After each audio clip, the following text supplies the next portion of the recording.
저는 지금 세 번역으로 읽을 테니까 여러분들은 그냥 개역 갖고 계시면 그냥 있는 대로 같이 함께 공독하시면 되겠습니다. 사도행전 1장 3절 말씀 우리 다 함께 한 목소리로 함께 받들었습니다. 시작.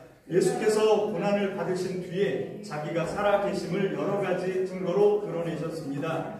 그는 40일 동안 그들에게 여러 차례 나타나시고 하나님 나라에 관한 일들을 말씀하셨습니다. 아멘.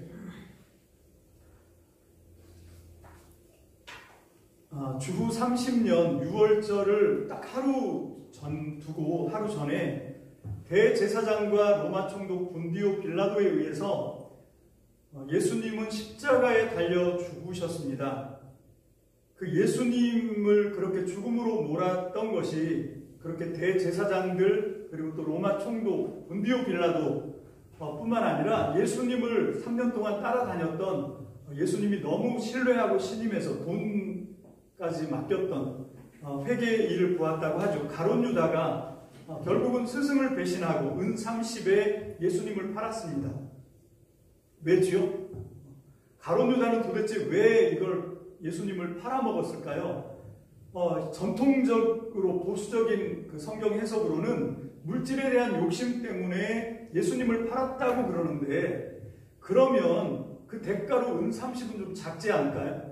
좀 더 달라고 더 불러도 되는데, 지금 대제사장이나 로마 총독이나 예수님의 몸값이 그 정도는 아니거든요. 만약에 이게 돈 벌 목적이었다 그러면 가룟 유다는 더 많이 달라 그랬을 거고, 또 한 가지 그 돈을 왜 도로 갖다 줍니까? 그럼 마태복음 27장 3절로 5절 다 함께 봅니다. 마태복음 27장입니다.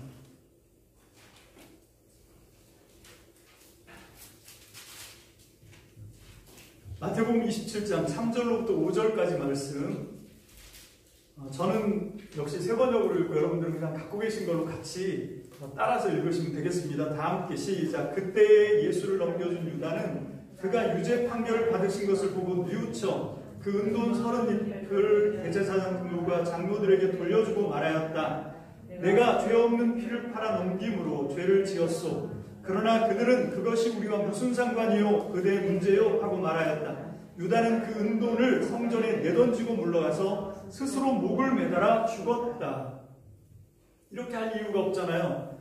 이게 만약에 탐심 때문에 그랬다고 하면 그 해석은 좀 말이 안 됩니다. 그런가 하면 또 반대로 이 가룟 유다를 통해서 문학적인 상상력을 발휘하는 거지요. 그래서 그 많은 문학가들이 작품을 통해서 가룟 유다를 민족의 독립투사, 해방전사 이렇게 묘사를 합니다. 그래서 가룟 유다가 예수님이 하나님의 능력을 이렇게 발휘하시는 걸 보고 그렇게 로마에게 그 대제사장에게 팔아 넘기면 궁지에 몰린 예수님이 정말 그 막강한 하나님의 권능을 나타내셔서 로마를 완전히 짓밟고 우리 민족의 독립을 드디어 쟁취할 수 있겠다.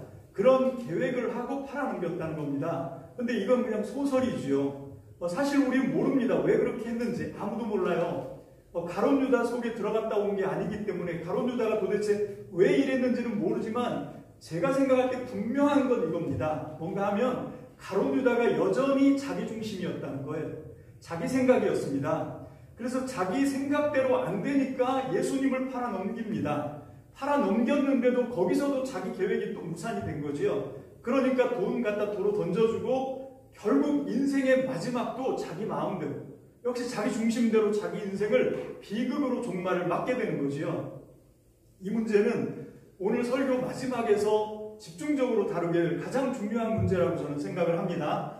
자, 여기까지 하고요. 저는 질문 한 가지를 하고 넘어가려고 합니다. 이렇게 본디오 빌라도나 제가 그저께부터 이렇게 지난 일주일 동안 계속 고난주간에 제가 기도하고 하나님께 받은 묵상으로 여러분들에게 그렇게 매일매일 카톡으로 단톡방에 올려드렸었는데 그 중에 한 대목입니다만 이렇게 서로 본디오 빌라도도 그렇고 대제사장도 그렇고 서로 자기 손을 안 대려고 그래요. 그 예수의 죽음에 자기가 책임을 안 지려고 서로 이렇게 떠넘깁니다. 왜 그런가 하면 정말 예수님을 따라다니던 무수히 많은 군중들을 두려워했거든요. 그래서 이제 그런 식으로 해서 예수님을 죽음으로 몰아넣는 정말 기가 막힌 각본 같은 드라마 같은 그런 일들이 예루살렘에서 주 30년 6월절 하루 전에 이루어졌습니다. 그래서 예수님이 죽었는데 그거는 그냥 하늘 아래 있는 이 땅에서 일어난 일이고요. 정말 중요한 건 이 우주와 만물을 창조하시고 지금도 역사를 주관하시는 하나님은 왜 자기의 유일하신 아들을 십자가에서 죽게 하셨나? 그거에 대한 이유를 말씀하고 있는 성경 구절이 여러 군데 있지만 저는 오늘 여러분들과 함께 로마서 3장 25절 말씀을 함께 보기를 원합니다. 로마서 3장 25절 함께 천천히 찾으십시오. 로마서 3장 25절입니다.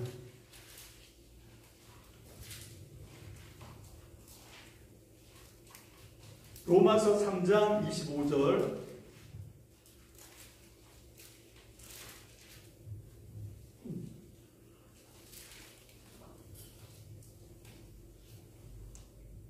다 찾으셨습니까? 아멘. 다 함께 읽습니다. 시작. 하나님께서는 이 예수를 속죄의 제물로 내주셨습니다. 그것은 그의 피를 믿을 때에 유효합니다.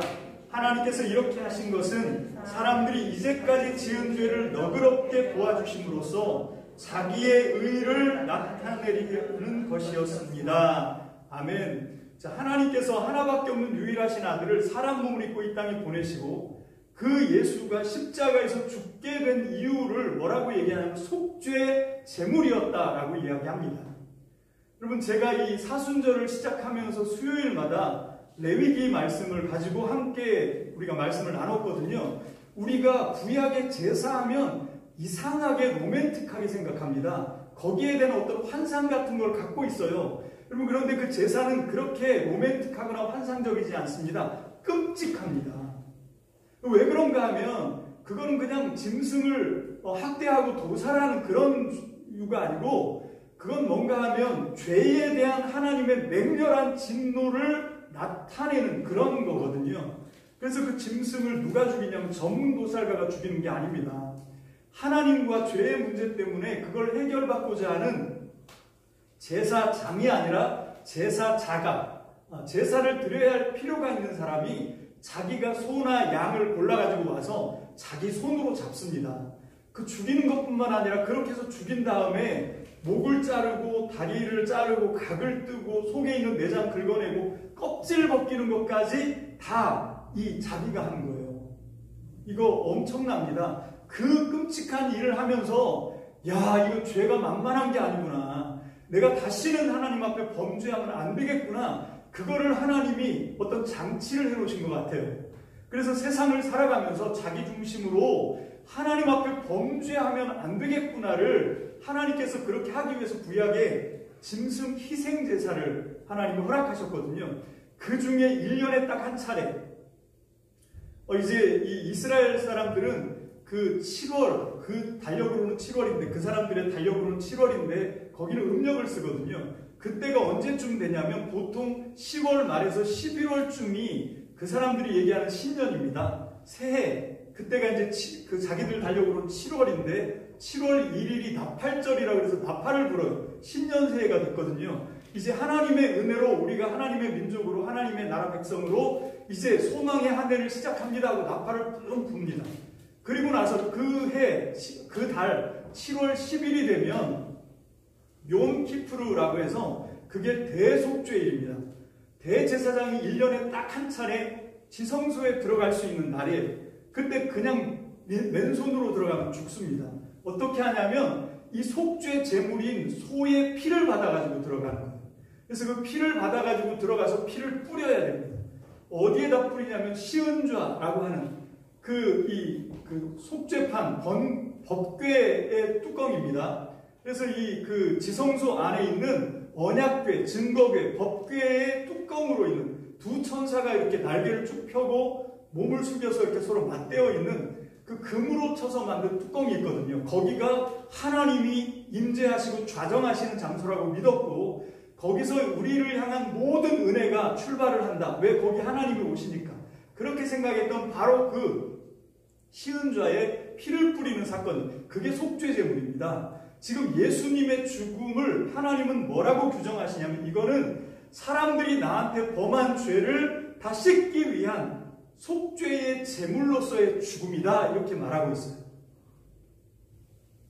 자, 사실 인간들이 하나님 앞에 범죄를 했습니다. 그 죄 문제에 대해서, 그 뭐가 죄인지에 대해서는 우리가 이제 설교에서 더 이따가 제가 더 정확하게 한번 우리가 함께 나눠보기를 원하는데요. 문제는 그 죄를 범하고 나서 어떤 일이 벌어졌냐? 하나님과의 관계가 깨졌습니다.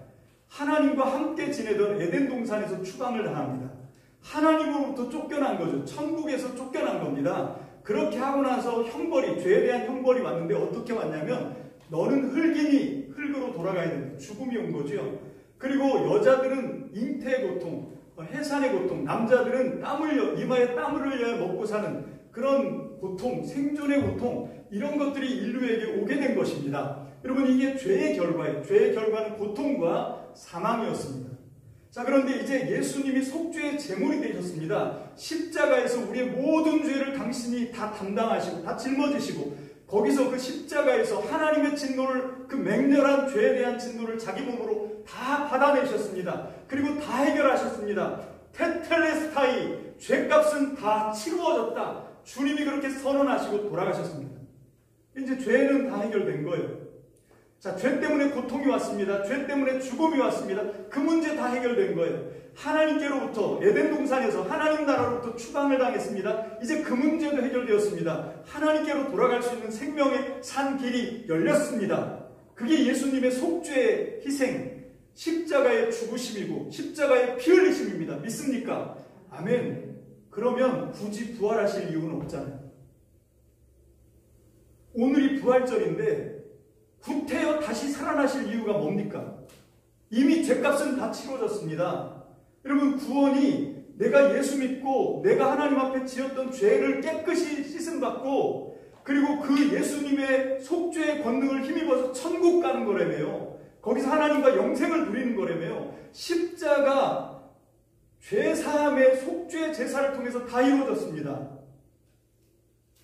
근데 왜 예수님이 다시 살아나셔야 됩니까? 이유가 없잖아요.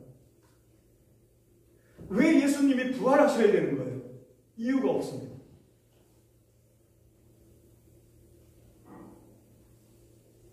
(1962년에) 책 한 권이 나왔습니다. 그 책은 미국의 과학 철학자라고 하는 그 토마스 쿤이 쓴 책인데요. 과학혁명의 구조라고 하는 한 580페이지 정도 되는 책입니다. 혹시 보셨나요?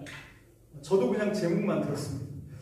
여러분, 이 토마스 쿤의 과학혁명의 구조라고 하는 책에서 그 사람은 이 과학 철학자거든요. 이 우리 인류 문명에서 언제 과학이 출발했냐, 그걸 얘기하는 거예요, 그 책이. 근데 그 토마스 쿤이 얘기하기를 과학이 출발한 건 코페르니쿠스부터다라고 얘기하는 거예요. 그 코페르니쿠스가 과학에 있어서 암흑기였던 인류 문명에서 이제 과학의 여명, 과학의 혁명기로 인류를 끌고 나온 게 뭔가 하면 코페르니쿠스다.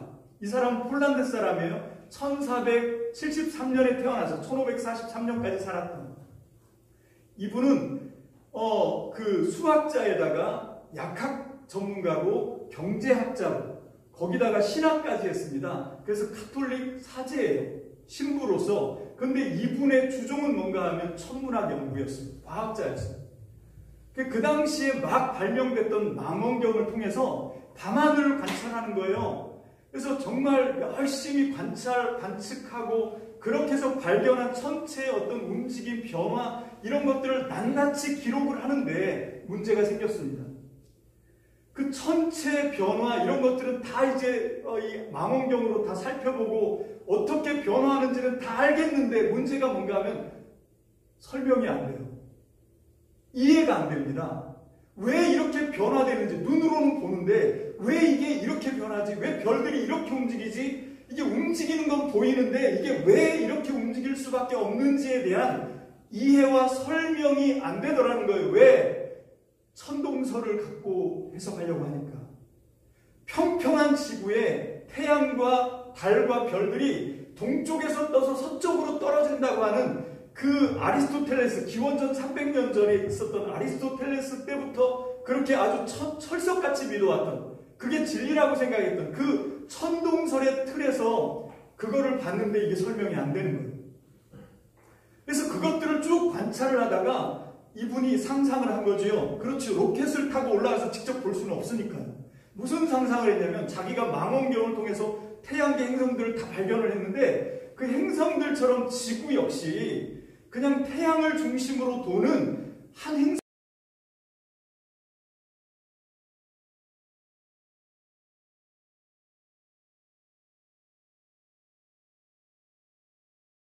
행성이 아닐까 평평한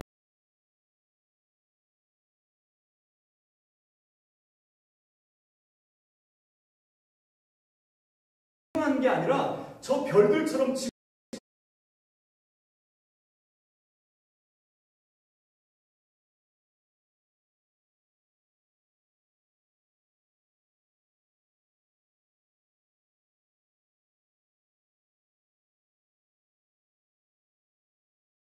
주신 답은 이거였어요. 뭔가 하면 기독교인들이, 교회 다니는 성도들이 자기들이 말하는 대로 믿는 대로 삶을 살지 않더라는 겁니다.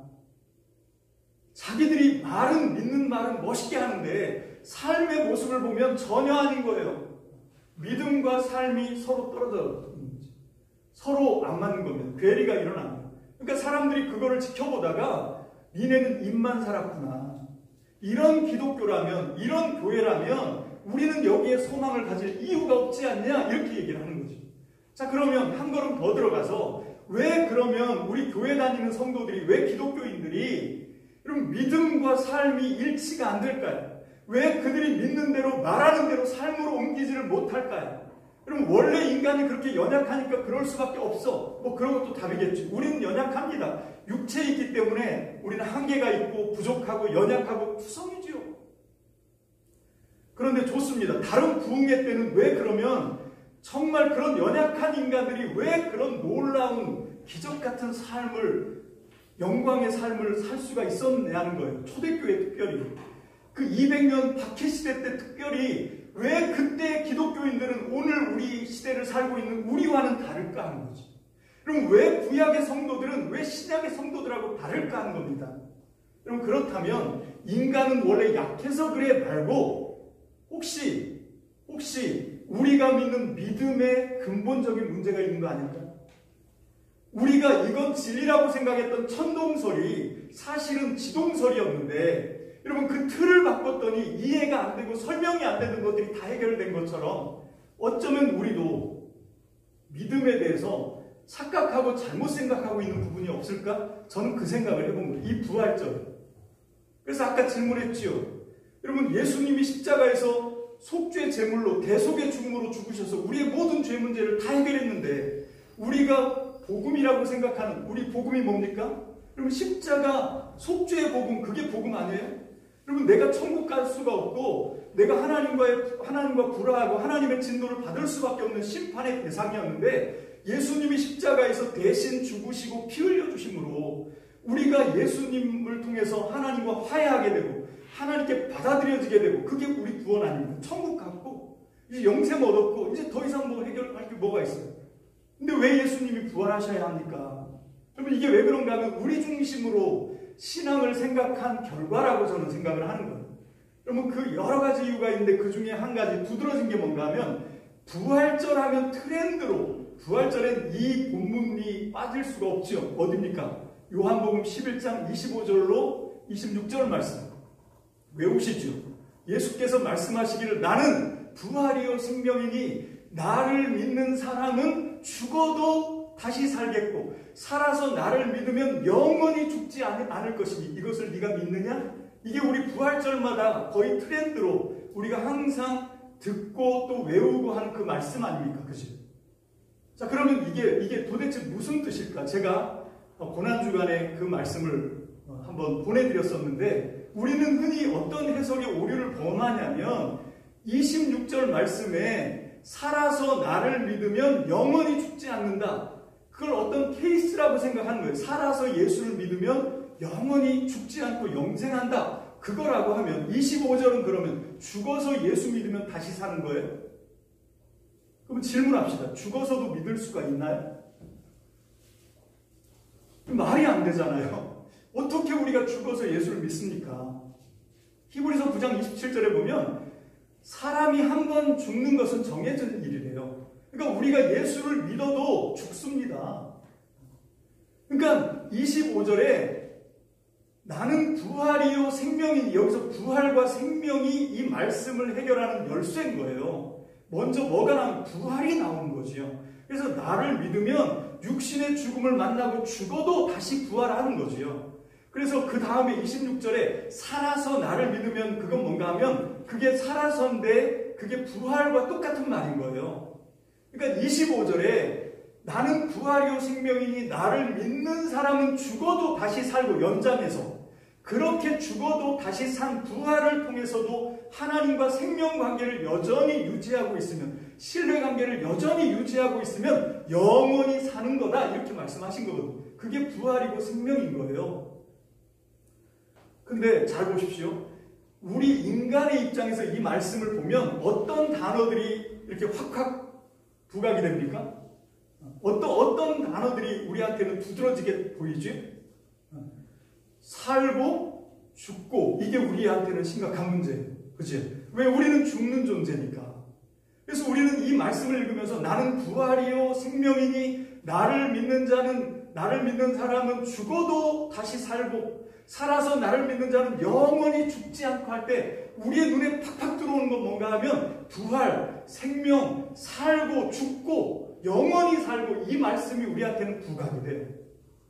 자, 그건 우리 중심에서 볼 때입니다.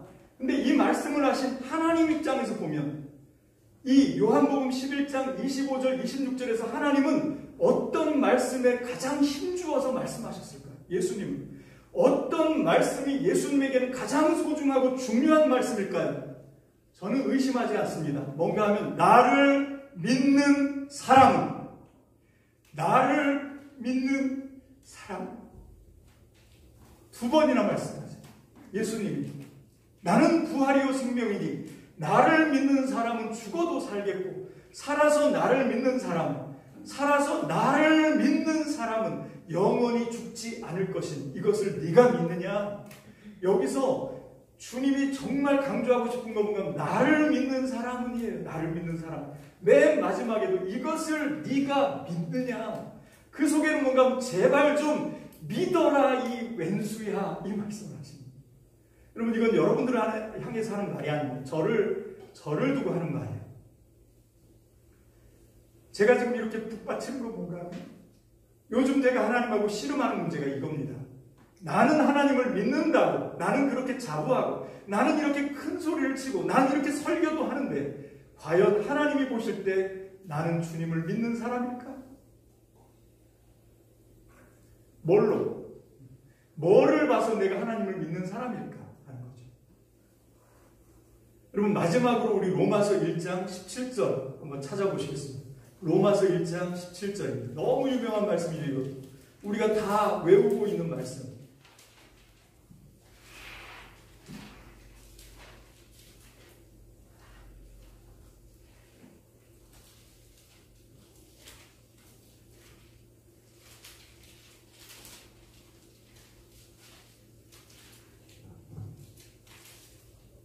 자, 16절, 17절 다 함께 보겠습니다. 16절, 17절입니다.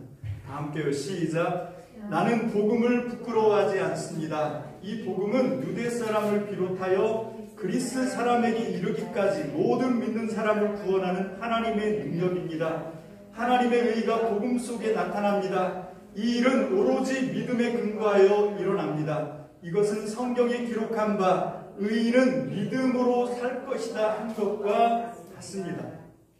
저는 이 세번역 성경에 좀 유감이 있습니다. 이 성경 번역 잘못했습니다. 다른 부분을 잘못한 게 아니라 이 부분은 개역 성경이 맞아요. 개역 성경에는 이 부분이 어떻게 나와 있냐면, 복음에는 하나님의 의가 나타나서, 그 다음에 뭐죠? 믿음에서 믿음으로 이르게 하나님, 그렇게 했어야 돼요.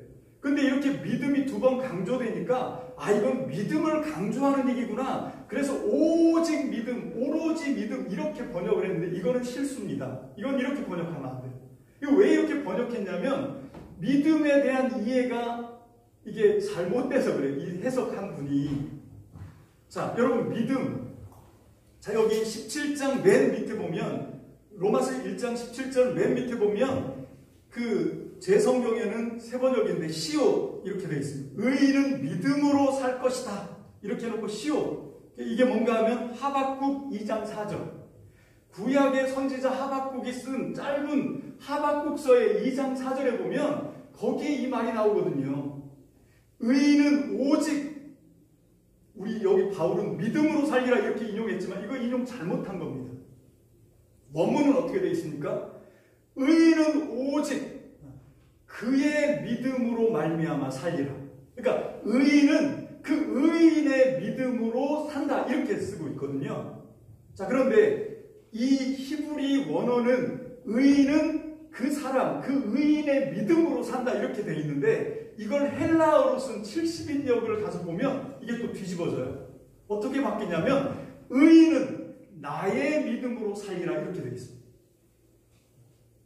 그러니까 두 가지인 거예요. 하나는 그 의인 그 자체의 믿음으로 사는지 아니면 의인은 하나님의 믿음으로 사는 건지. 그럼 뭐가 맞는 것 같습니까? 여러분 생각에 뭐가 맞는 것 같아요? 그럼 바울은 왜 이게 나도 아니고 의인도 아니고 왜 하나님도 아니고 이걸 다 생략하고 그냥 의인은 믿음으로 살리라 이렇게 썼을까요? 왜 그렇게 썼냐면 그 앞에 설명을 해놨거든요. 어떻게? 믿음에서 믿음으로. 다시요.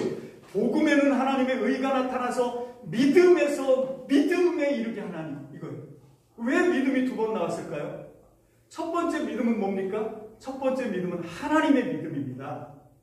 하나님의 믿음에서 그 다음에 인간의 믿음으로 오는 거예요. 여러분 많은 사람들이 착각을 합니다. 구약 율법 시대는 사람들이 율법을 행해서 율법을 행한 그 행위의 의로 구원을 받고 이제 신약 시대에는 예수님의 복음 시대, 은혜 시대이기 때문에 이때는 이제 율법을 지킬 필요가 없다 이런 식으로 설명을 하거든요. 아닙니다. 질문하겠습니다. 아브라함 아시죠? 아브라함이 그의 믿음으로 그의 율법을 신실하게 지킨 믿음으로 구원을 받습니까? 하나님을 만납니까? 아니요. 여러분 찾아보진 않겠지만 여호수아 24장에 보면 여호수아가 그런 말을 하거든요. 여러분 아브라함과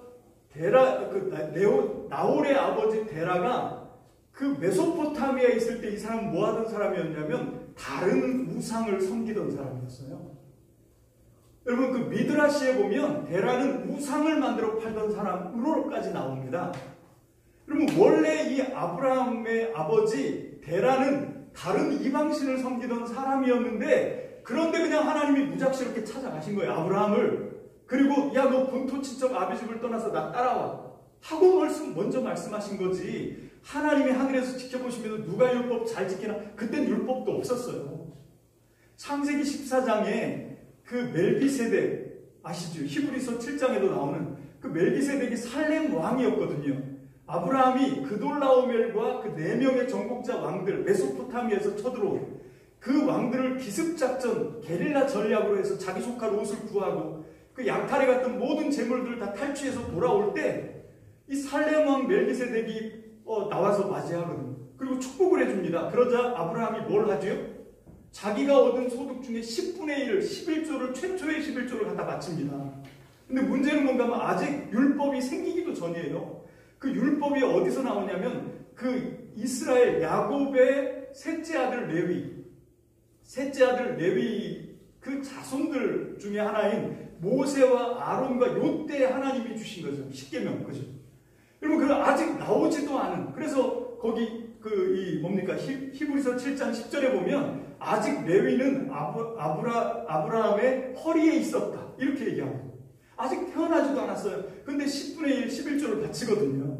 그러니까 무슨 얘기를 하고 싶은 건가 하면 아브라함 시대 때는 율법조차 없었어요. 좋습니다. 모세도 아직 율법이 있기 전에 호렙산에서 양을 치다가 미디안 장인 이드로의 양을 치다가 거기서 하나님을 만나서 호렙산에서 그때 모세가 하나님께 한 말이 뭐죠? 당신 누구십니까? 당신 이름이 뭡니까? 물어봐요. 이게 왜 물어보지요? 몰랐으니까. 처음 만났거든요. 여러분 하나님이 찾아오신 겁니다. 모세가 뭘 잘해서 하나님이 건져주신 게 아니라 그 뒤에 보십시오. 기도는 어떻게 건집니까? 그럼 밀 짜는 데 들어가서 포도주 짜다가 거기서 하나님 만나잖아요. 여러분 그 외 모든 구약의 사람들 다 읽어보십시오. 율법의 의로 하나님께 인정받아서 구원받은 사람 한 명이라도 있습니까?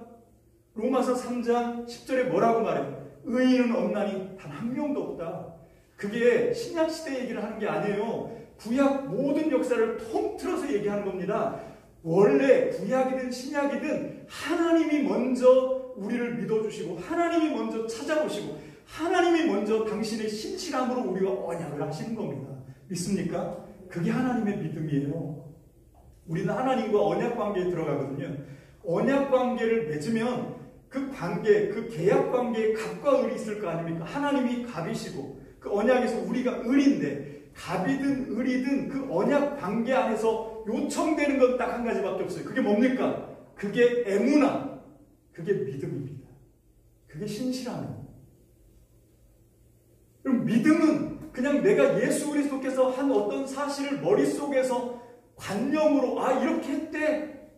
나를 위해서 돌아가셨대. 난 그 사실을 알아. 난 그 사실을 믿어. 그게 믿음이라고요? 엉터리 같은 얘기 하지 마십시오.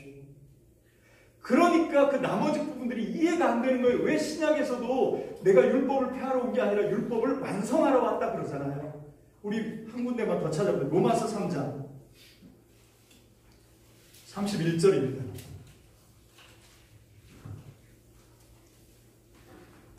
로마서 3장 31절. 우리가 로마서를 착각하는 이유가 뭔가 하면 이게 이신칭의 복음이래요. 웃기는 소리입니다. 아닙니다. 로마서 3장 31절 다 함께 봅니다. 시작. 그러면 믿음으로 말미암아 우리가 율법을 폐합니까? 그럴 수 없습니다. 도리어 율법을 굳게 세웁니다. 뭘로? 삶으로. 자기가 믿는 바가 삶으로 표현되지 않는 건 믿음이 아닙니다. 여러분 그 유명한 로마서 8장에 보면 사람이 심는 대로, 이건 갈라디아서예요. 사람이 심는 대로 거둔다 그러잖아요. 그래서 선을 행하되 낙심하지 않으면 하나님께서 그 열매를 거두게 하신다. 갈라디아서 6장 14절. 그리고 어디 믿기만 하면 오직 믿음으로, 물론 믿음이 중요합니다. 그 믿음에서 삶이 따라오거든요. 근데 그 종교개혁에서 그거를 끊어놨어요. 이게 저는 유감입니다. 여러분 그러다 보니까 성경을 해석하는데 아까 코페르니쿠스가 하늘의 별의 움직임을 천동설로 지켜봤더니 이게 설명이 안 돼요. 한계에 부딪혀요. 이해가 안 돼요. 그런 것처럼 우리가 성경을 읽으면서 이런 부분이 나오면 그냥 이게 그냥 넘어가는 거예요. 왜 설명이 안 되니까. 해석을 하면 이상하게 막 의역을 해대고 말도 안 되는 이론 갖다가 막 붙여야 되고. 왜? 오직 믿음으로 의로워져야 되는데 여기서 왜 갑자기 율법을 완성하는데 이미 율법 시대는 지나갔는데 이렇게 되는 거예요. 그냥 이건 예수님이 대표로 율법을 다 이루셨대. 이렇게 해석하려고 하고. 근데 절대 그거 아닙니다. 주님이 우리에게 말씀하시는, 여러분 예수님이 마지막 때에 오면 우리를 뭐 하신대요? 심판하신대요. 예수님이 우리를 심판하시는 근거가 뭔지 아십니까? 네가 행한 대로. 네가 행한 대로 내가 그대로 갚아주겠다. 내가 곧 와서 너의 행실을 따라 심판하겠다. 그런 말씀이 얼마나 많습니까? 우리가 이거를 좀 다시 한번 회복해야 돼요. 여러분 그렇게 해서 우리에게 문제는 뭔가 하면 믿는다는 사람인데 신의가 없어. 세상 사람보다 믿는다는 사람이 자기가 한 말에 대한 책임도 안 지고 자기가 한 말에 대해서 신의도 없고, 그러니까 기독교가 지금 위기에 떨어진 겁니다. 그래서 우리는 여러분 이제 결론입니다. 아까 제가 말씀드렸지요. 인간은 원래 연약하다고. 그 인간은 원래 하자가 있습니다. 좋습니다. 그런데 그러면 우리가 믿는 믿음에는 뭐가 문제가 없냐? 있다는 거죠. 특별히 어떤 문제가 있냐? 우리는 너무 믿음 그러면 그냥 십자가 죄사함의 복음, 십자가 속죄 복음만 믿음이라고 생각했어요. 그게 복음이라고 생각했어요. 우리는 그냥 그 사실만 알고 믿으면 된다고 생각했거든요. 그런데 제가 구약 성경, 신약 성경을 다 한번 찾아봤어요. 복음 또는 좋은 소식, 기쁜 소식, 복된 소식 이런 말로 성경을 찾아보니까 복음으로 찾으면 구약에는 한 번도 없고요. 신약에만 110번이 나옵니다. 그것도 세번역은 110번, 개역개정은 113번. 왜 그렇게 나오냐면 똑같은 단어 유앙겔리온, 유앙겔리조 이 헬라어를 어떤 데서는 복음으로 해석하고 또 다른 데서는 기쁜 소식 혹은 좋은 소식, 복된 소식 이렇게 하거든요. 그래서 이 네 가지 케이스 복음, 좋은 소식, 기쁜 소식, 복된 소식을 다 해서 찾아보니까 141번 나와요. 141번 중에 십자가 죄사함의 복음과 연관되는 건 아까 우리가 봤던 로마서 3장 25절이 딱 하나입니다. 거기밖에 없어요. 공관복음서는 거의 다 복음 앞에 하나님 나라의 복음, 천국 복음 아예 붙어서 나와요. 그리고 구약 성경에서는 복음이 어떤 건가 하면 전쟁에서 승리한 것, 그게 기쁜 소식이에요. 먹을 게 없어서 막 굶주리고 있던 사마리아 성에서 적군이 물러가고 이제 먹을 게 막 문둥병 걸린 그 사람들, 우리가 이 복된 소식을 전해야 되지 않냐. 그럴 때 그때 좋은 소식, 그 헬라어 70인경으로 하면 유앙겔리조 이렇게 번역이 돼요. 그래서 성경에도 141번 중에 한 번만 빼고 나머지는 전부 여러분 그렇게 전쟁에서 승리하거나 자기가 생각했던 어떤 일들이 잘 풀리거나 하면 좋은 소식, 기쁜 소식, 복된 소식, 복음 이렇게 쓰고, 그리고 신약으로 오면 거의 대부분이 뭐냐면 하나님 나라의 복음입니다. 자, 이제 결론 내립니다. 아까 질문했지요. 예수님이 뭐하러 부활을 하셔야 되냐고. 발음도 잘 안 돼요. 여러분, 우리가 믿는 대로 우리의 죄 사함을 받고 우리가 믿는 대로 그 죄값 때문에 하나님께 버림받았는데 다시 받아들여짐을 당하고, 그래서 천국 백성이 되고 천국 갈 수 있는 소망이 있고 영생을 얻을 수 있는 소망은 십자가 죄 사함의 복음으로 다 끝났어요. 근데 왜 굳이 3일 만에 주님이 다시 살아서 부활하셔야만 합니까? 왜? 예수님이 우리의 왕이 되셔야 되니까. 우리를 통치해 주셔야 되니까. 우리를 다스려 주셔야 되니까 부활하셔야 되는 거예요. 그럼 부활의 복음은 뭔가 하면 예수님이 다시 살아나셔서 하나님 나라로 나를 다스린다, 통치한다, 그런 뜻입니다. 그럼 우리 나라, 하나님 나라, 천국 그러면 자동적으로 어떤 공간, 장소를 생각해요. 그죠? 지금 여러분도 그러죠. 천국 그러면 잘 모르는데 어디 먼 우주 은하계 어디쯤에 천국이 있을 것 같은 그런 막연한 상상을 하시잖아요. 그럼 묻습니다. 온 천하 우주 만물을 누가 만드셨어요? 누가 만드셨어요? 이분들 예수 안 믿나 보네. 하나님 안 믿나 보네. 자, 누가 만드셨죠? 하나님이 만드셨어요. 하나님이 당신이 만든 온 세상에 누가 그러면 다스립니까? 하나님이 다스리시요. 하나님의 통치를 벗어난 영역이 있습니까? 없어요. 어느 곳이든 다 하나님이 만드셨고 하나님이 통치하시고 하나님이 다스리십니다. 믿습니까? 그러면 하나님 나라는 공간이나 장소가 아니에요. 하나님 나라는 뭔가 하면 하나님의 통치, 하나님의 다스림 그 자체가 하나님 나라입니다. 여러분, 예수님이 부활하신 건 그 통치권을 이제 회복하신 거예요. 권능으로. 이제 왜 그분이 육신을 입고 하나님 보좌 우편에 앉아 계십니까? 하나님 보좌가 뭡니까? 하나님이 지으신, 하나님이 만드신, 하나님이 주관하신 모든 것을 다스리는 자리가 그 하나님의 보좌입니다. 거기에 하나님과 지금 함께 안침바 되셨습니다. 믿습니까? 아멘. 우리가 믿는 이 부활, 우리가 소망하는 이 부활은 뭔가 하면 나도 주님처럼 다시 살아날 거야. 그런 거 아니라 이미 죄사함의 십자가 구속의 복음으로 이미 그건 다 이루어졌어요. 이미 이루어졌습니다. 이제 문제는 뭔가 하면 그렇게 다시 살아난 우리의 삶이 누가 죄인이라는 거예요. 아까 제가 얘기했죠. 죄 문제 심각하게 다루고 있다고. 여러분, 정말 죄는 뭔가 하면 하나님이 중심이고 주인이고 하나님이 왕이신데 그 하나님을 밀어내고 내가 왕을 하겠다는 거예요. 내가 주인을 하겠다는 겁니다. 이 온 우주 만물에 모두 누가 만들었다고요? 다 하나님이 만드셨어요. 여러분, 나조차도 하나님이 만드셨거든요. 나도 하나님의 손으로 지음받은 피조물입니다. 그리고 지금 내가 누리고 사는 모든 시간, 공간, 건강 할 것 없이 모든 것들이 다 이 우주 만물을 만드신 전능하신 하나님이 아니면 나한테 주어질 수가 없어요. 맞습니까? 하나님에 의해서 살고 하나님에 의해서 모든 복을 누려받으면서 하나님을 무시해요. 하나님을 없다고 말합니다. 그게 죄입니다. 그게 죄예요. 하나님 없이 내가 중심으로 사는 것, 하나님 중심으로 살아야 되는데 하나님을 인정하고 살아야 되는데, 하나님을 하나님으로 대접하고 살아야 되는데, 하나님 없어. 내가 하나님 할래. 내 마음대로 할래. 내 멋대로 할래. 그게 죄예요. 여러분, 이제 하나님 나라, 예수님이 부활하셔서 이제 하나님 나라 통치가 완성되었고 이루어지고 있습니다. 믿습니까? 아멘. 우리가 부활하신 주님을 믿는다는 건 이제 내 중심에서 하나님 중심으로 옮겨 타는 겁니다. 이제 하나님이 나를 다스리시는 겁니다. 믿습니까? 이게 부활이지. 그냥 입으로만 떠들어 부활했다고 달걀이나 돌려요. 예수 부활, 내 부활, 예수 생명, 내 생명 말을 하면서 그게 뭔지를 몰라요.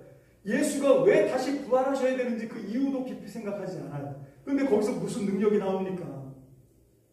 여러분, 예수 믿는 사람의 능력은 뭔가 하면 자기가 믿는 대로, 자기가 말하는 대로 지켜 사는 게 믿음입니다. 신실함이 믿음입니다. 구약에서 믿음은 에무나, 다 뭔가 뭐 계약관계, 언약관계, 신실한 거예요. 하나님은 신실하셨는데 이스라엘 백성은 항상 어기죠. 항상 깨트립니다. 그 약속을. 그래서 쫓겨나요. 그래서 망해요. 여러분, 그러면서 믿음은 뭔가 하면 그 하나님과의 언약관계 신실한 거. 그게 믿음이에요. 오늘날 지금 2021년도에 우리 한국교회 성도들에게 하나님이 요구하시는 게 이겁니다. 제발 좀 말한 대로 믿는 대로 좀 살아라. 신실하게 살아라. 어떻게 예수 믿는 사람들이, 어떻게 나를 따르는 사람들이, 어떻게 교회를 출입하는 사람들이 그렇게 가볍게 행동하느냐는 거예요. 어떻게 그렇게 자기 유불리를 따라서 금방 손바닥 뒤집듯이 그렇게 변하느냐는 거예요. 자기가 한 말도 책임을 안 지느냐는 거예요. 그러면서도 자기는 하나님을 믿는다고? 누가 그래요, 누가? 하나님이 그런 믿음 인정하겠습니까? 그게 지금 저를 두렵고 떨리게 만드는 거예요. 정말 나는 이 부활하신 주님 앞에서 그 주님이 정말 나를 통치하시고 다스리는 그 사람 맞나? 나 정말 믿는 사람 맞나? 이게 날마다 저를 울게, 날마다 저를 몸부림치게 합니다. 그래서 결론이 뭡니까? 아, 내가 하면 안 되는구나. 부활하신 주님이 나조차도 내 안에 들어오셔서 부활하신 주님이 나를 통치하셔야 되는구나. 철저하게 나를 장악하시고 다스려 주셔야 되는 거구나. 그래서 항복하는 거예요. 주님, 내가 이제 통치권 다 넘깁니다. 항복하겠습니다. 주님, 부활하신 주님 오셔서 내 안에서 왕이 되어 주십시오. 주님이 말씀으로 성령으로 나를 인도하여 주십시오. 이게 믿음입니다.